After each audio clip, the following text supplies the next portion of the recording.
1938, Selznick International Pictures, under the supervision of its founder David O. Selznick, busied itself with the monumental task of bringing Margaret Mitchell's Gone with the Wind to the screen.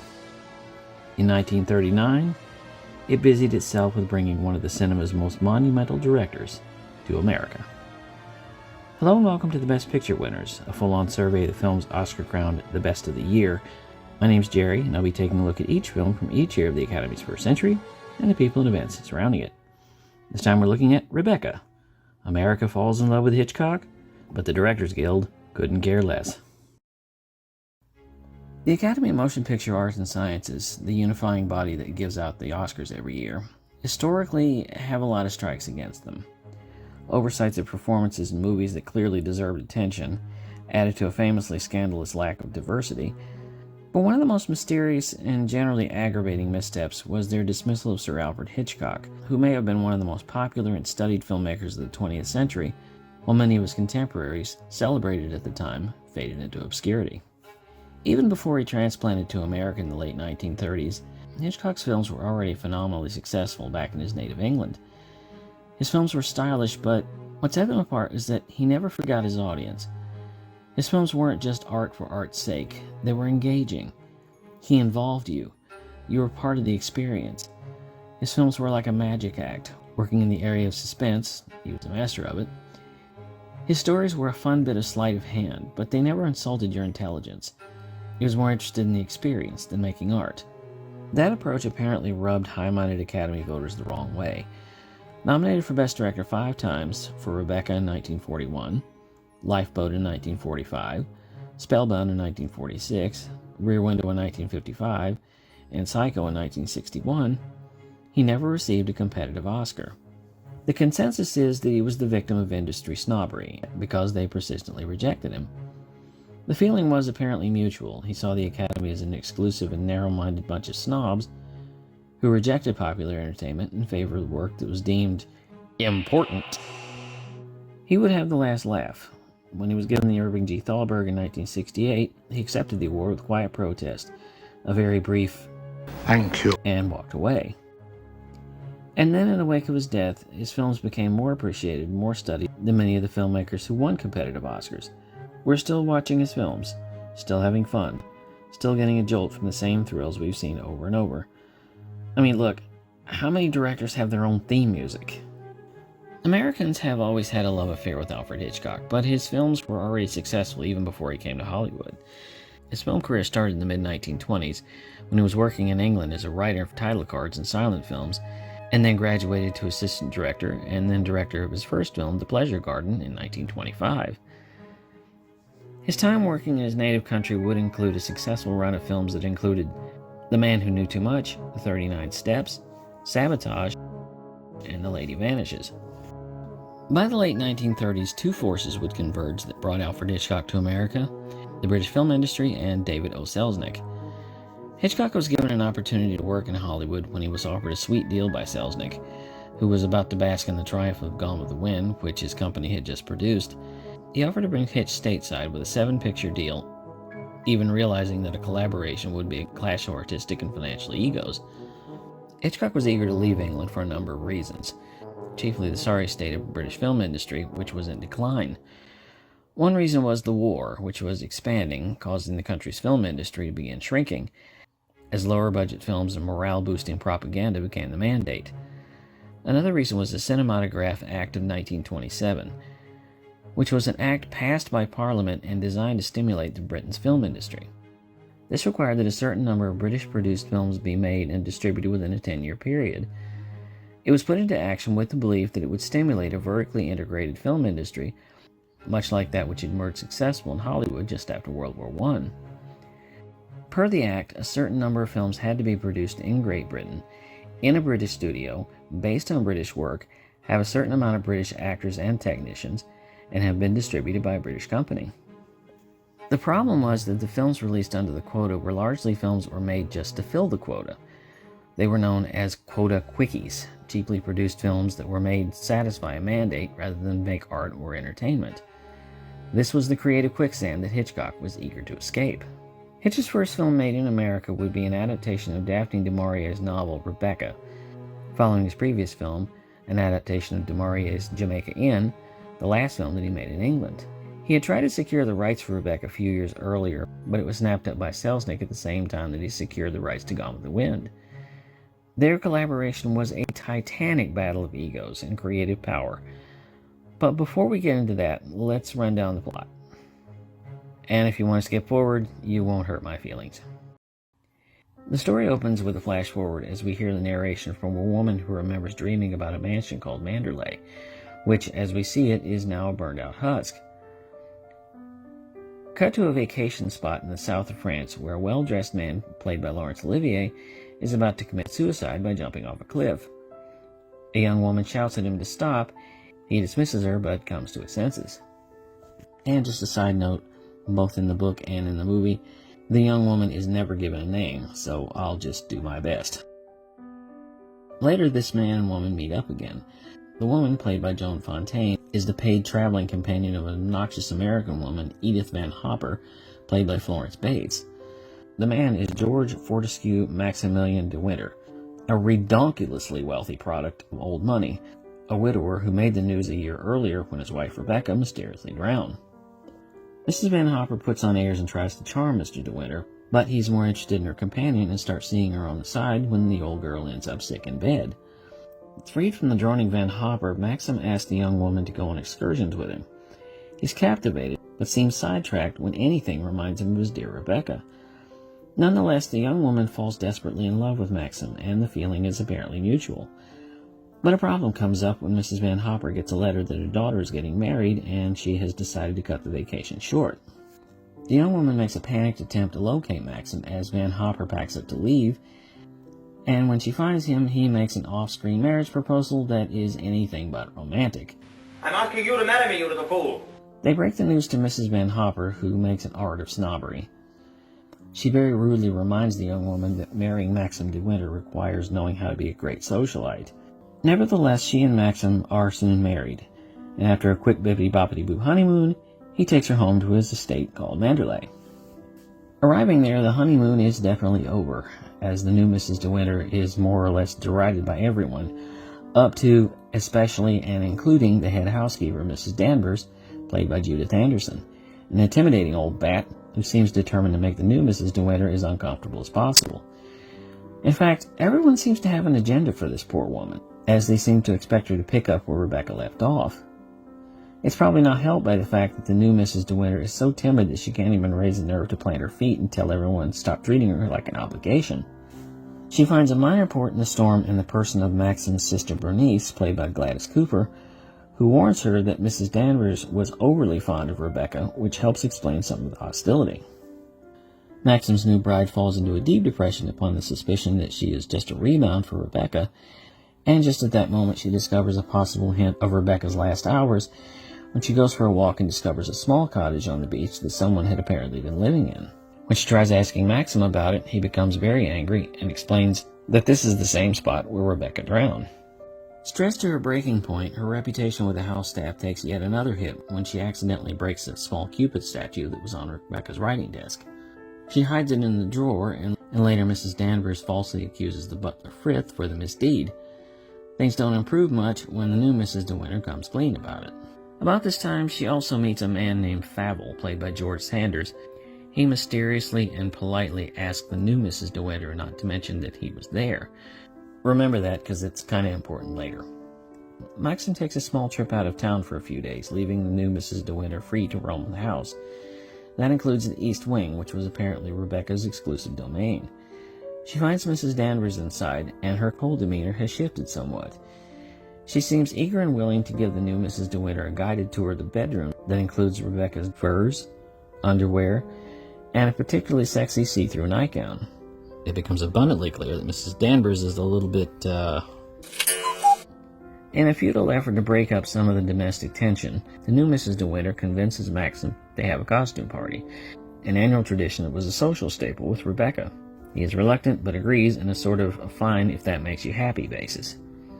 He unwisely suggests that she get help from Mrs. Danvers to select a costume that she won't reveal until the party.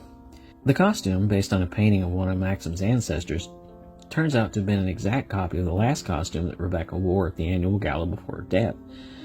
Maxim becomes enraged and demands that she go upstairs to take it off. The new Mrs. De Winter confronts Mrs. Danvers about it, and Danvers opens up bitterly, stating that Maxim never wanted her, that he was better off alone with Rebecca and his memories of her. She takes advantage of the young woman's weakened emotional state by trying to convince her to commit suicide, but just then a rocket goes off outside, signaling a shipwreck. A boat is found with a body inside, which reopens the investigation into Rebecca's death. Finding Maxim in the cottage, the new Mrs. De Winter gets a long explanation about the events that led to her death, beginning with the fact that the beloved Rebecca was a horrible woman, an adulteress who played Maxim like a fiddle. She was caught cheating on him 4 days after they were married, and they agreed to go on with the charade of being happy, so it wouldn't look ridiculous in the press that he had been married and divorced after only a few days. Rebecca went on with the charade, becoming the Grand Lady of Manderley, charming the staff and the guests for the sake of appearances. When she revealed that she was now pregnant by her cousin Fable, and that the De Winter bloodlines had been muddied, Rebecca, mocking him, tripped and fell, fatally hitting her head on a boat tackle. Wanting to avoid a scandal, Maxim hid the body in the bottom of the boat and sank it. The new bride, convinced of his innocence, commits herself to helping him cover it up.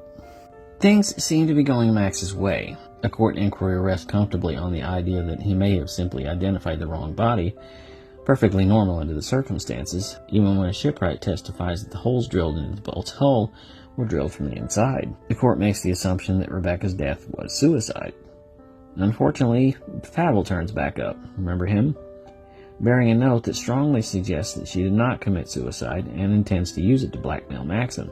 Convinced that he's bluffing, the plot thickens when it is revealed that Rebecca saw a doctor on the day that she died. Not her regular physician, but a specialist in London. Mrs. Danvers is questioned and reveals a much deeper affection for Rebecca than she had before. Maxim leads the interested parties to the London doctor, who reveals that Rebecca was in fact not pregnant, but was in the late stages of terminal cancer, meaning that suicide may have been possible. Fable, quite disappointed, phones Mrs. Danvers to tell her what has happened, and to drop the news that Maxim and his new wife will be living happily at Manderley for years to come. Having been found innocent of any crime, Maxim and his new bride head back to Manderley, only to find that Mrs. Danvers has lit the place on fire and intends to not only burn down the house, but join her beloved Rebecca in eternity. The end. You may notice that in any casual discussion about the works of Alfred Hitchcock, Rebecca rarely comes up. The conversation usually starts with Psycho, then Rear Window, then North by Northwest, Strangers on a Train. Also his darker films that critics and film buffs adore, like Vertigo and my favorite, Notorious. But I've yet to find anyone who lists Rebecca as one of their favorites. And having seen the film again for this video, I think I get it. The movie is slow, and the first half is all tone and mood and atmosphere, while the third act just kind of talks its way through to the end. There's a pacing issue. The movie strolls when it should gallop. In preparing for this essay, I read the book for the first time. You should know that I'm generally opposed to comparing books to movies because the mediums are so different in their presentation. But in this case, there was a narrative drive that could not be dismissed. Du Maurier's book employs a sort of dream logic. A lot of elements in the story are fractured, and some of the motivations don't make sense unless you consider them in the same way that you would a dream, with ideas and characters and motivations that float in and out of focus, sometimes vaguely tied together but never entirely cohesive. But the movie is at the mercy of visual storytelling. I mean, it's directed by a visual storyteller.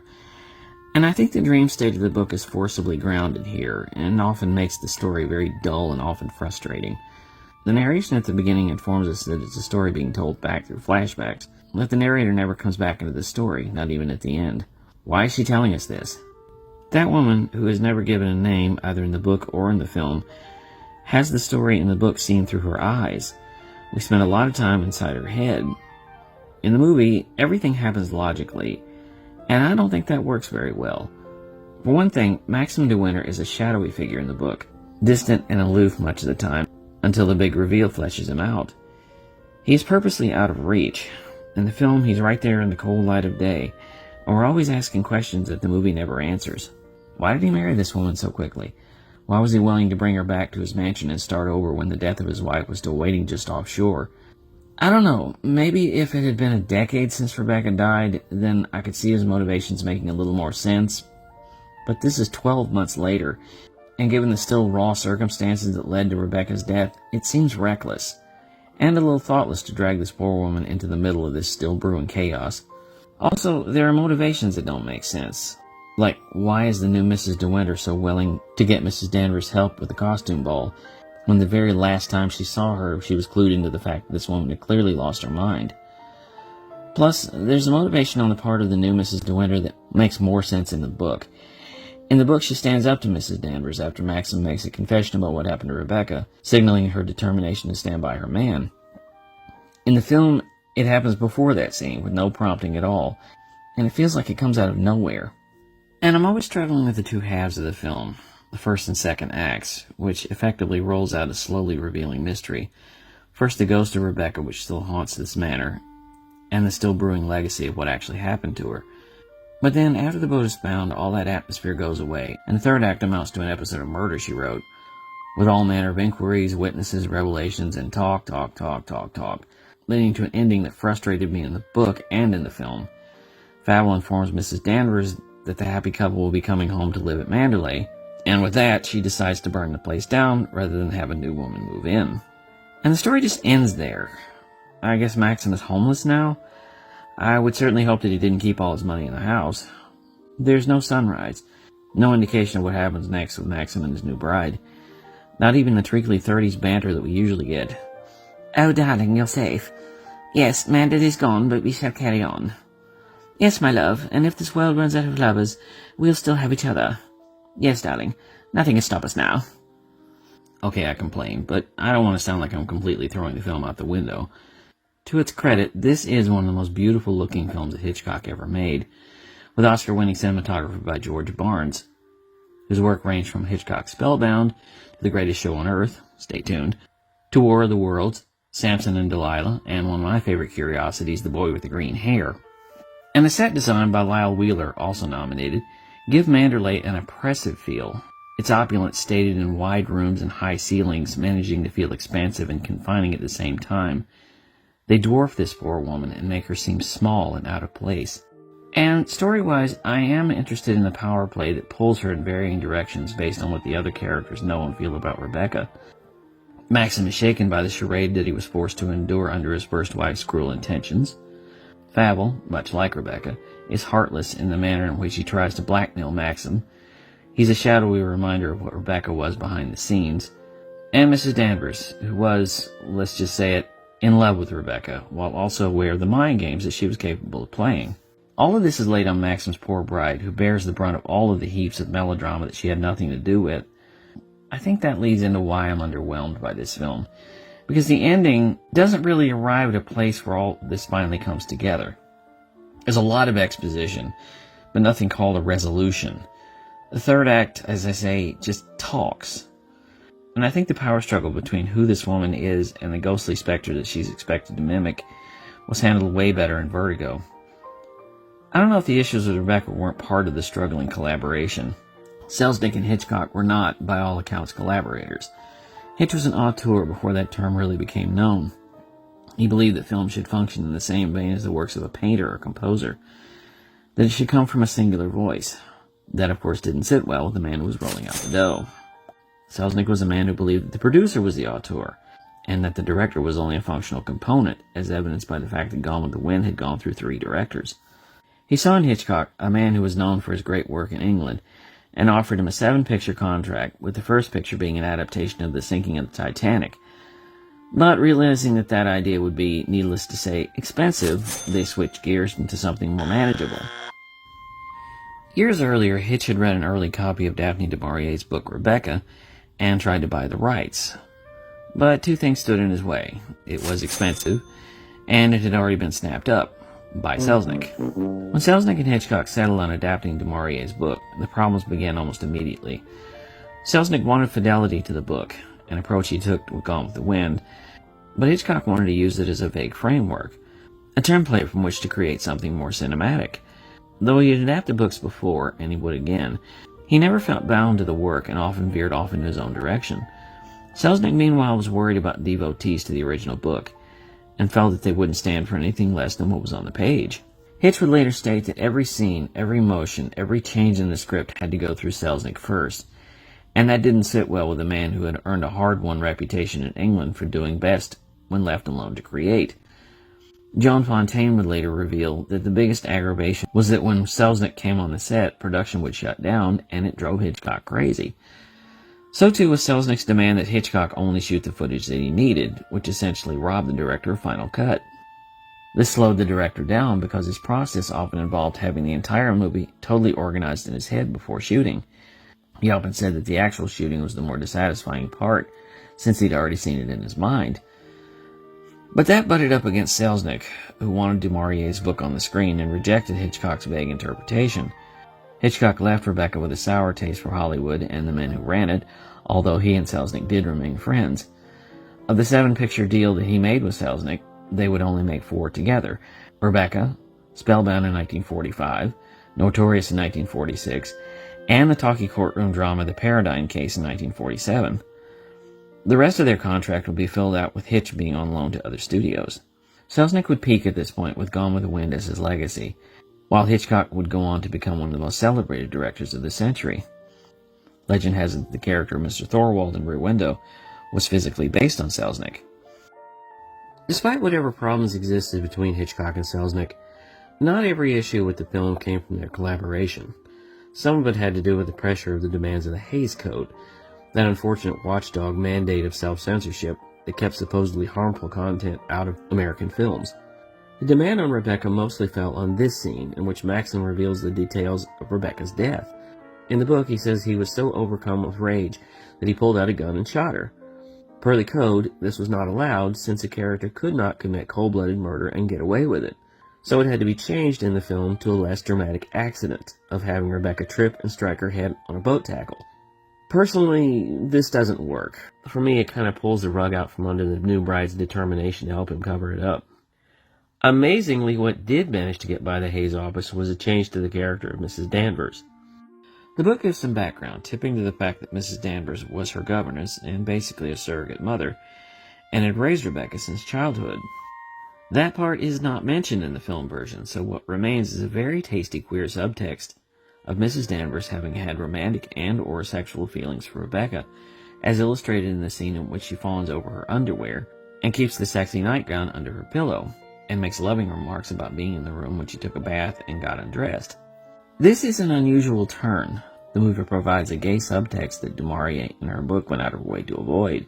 At the time, it would have been the other way around. Per the Hays Code, gay subtext in a book would have been omitted when adapted for the screen, and it is hard to determine whose decision it was. Hitch was known for pushing boundaries, and Selznick had just fought the Hays Code over the word "damn" in Gone with the Wind. But it was Hitch who was known for negative gay subtext. 7 years later, he would direct Rope, about coded gay lovers Brandon and Philip, who commit murder as a casual social experiment. 3 years after that, there was Bruno Anthony in The Homicidal Maniac and Strangers on a Train, and of course there are volumes that have already been written about Norman Bates. These characters fit the common negative perceptions of gay people at the time. Homosexuality in the 1940s was deemed a mental illness, a sex perversion, and a major social taboo, leading not only to discrimination, but also to severe punishments, including imprisonment and confinement in a mental institution. And quite often in England, a gay man could be ordered to be chemically castrated. The Hays Code forbade any form of gay life or same-sex attraction to appear on the screen, but the individuals responsible for maintaining the code weren't especially perceptive, and very often things slipped through. When they did find their way in, they were, sad to say, always portrayed as delusional and homicidal. But in particular, women had it tougher than men on the screen because, as Stephen Capsuto notes in his book Alternate Channels, which I read, gay women always had an association with death, either mourning a dead lover or meeting a grisly end themselves. And even on television, post-Stonewall, things didn't improve. The positive characters like Veronica on All in the Family or Jean on The Golden Girls were both dealing with the death of their partners. The reason, I think, may be rooted in a subconscious message that a cruel fate awaits women who are gay, or the early death of their partners, an inevitability.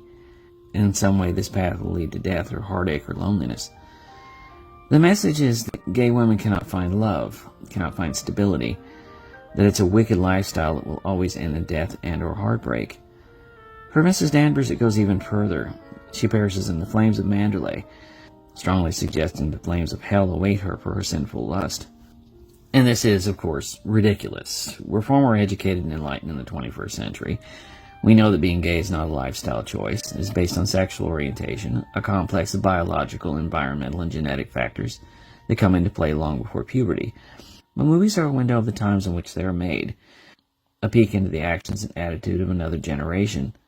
In a way, I see Judith Anderson's performance as Mrs. Danvers in the same confined space that I see Hattie McDaniel's performance as Mammy in Gone with the Wind. A closed-in, confined idea of what the larger society felt about people forced to live on the fringes, and how Hollywood chose to portray them. And, in the larger paradigm, how the public chose to treat them. Both women are placed in a servant role, and are portrayed without an identity. Judith Anderson always denied that Mrs. Danvers was a lesbian, and it might have gone over the heads of the audience in 1940. But through a 21st century lens, it is certainly open and present. We can see it certainly in this scene, in which she keeps the memory of Rebecca very close to her. Everything in its place. Makeup, hairbrushes, towels, the aforementioned underwear. Everything is kept in order, like Mrs. Danvers is the keeper of Rebecca's crypt. How does she personally feel about it? We can see some of her broken heart in this scene, in which Babel tries to get her to reveal the name of the doctor Rebecca was visiting in London. She had a right to amuse herself, didn't she? Love was a game to her, only a game. It made her laugh, I tell you. She used to sit in her bed and rock with laughter at the lot of you. And then the final scene in which Mrs. Danvers burns down Mandalay, taking herself and all the memories of Rebecca with her, rather than let another woman occupy that space. It's far from a positive depiction, but it is a window onto the times, when most people had the attitude that gays would meet a grisly end. Her fate is not surprising given the times, but the fact that a decoded gay character could exist on the screen at all is a bit unusual. How they got it past the Hayes office is anyone's guess. It's difficult to know, really. Hitch was a man so present in the culture but so aloof in his intentions that you never really knew what he was doing. He was a magician who could talk at great lengths about his work but still keep it a mystery. And we fell for it. We fell for almost everything that Hitchcock had to offer. He was the most prolific and most audience-engaging film director of the 20th century. He didn't intentionally make art. He made entertainment that we, in the decades following his death, have deemed to be art.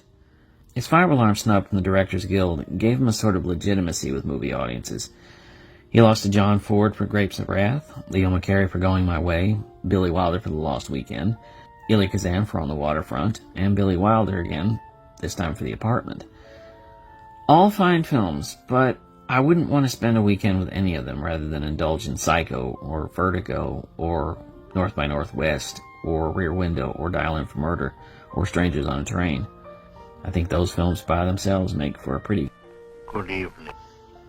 For Armchair Cinema, I'm Jerry Dean Roberts. I'll see you next time.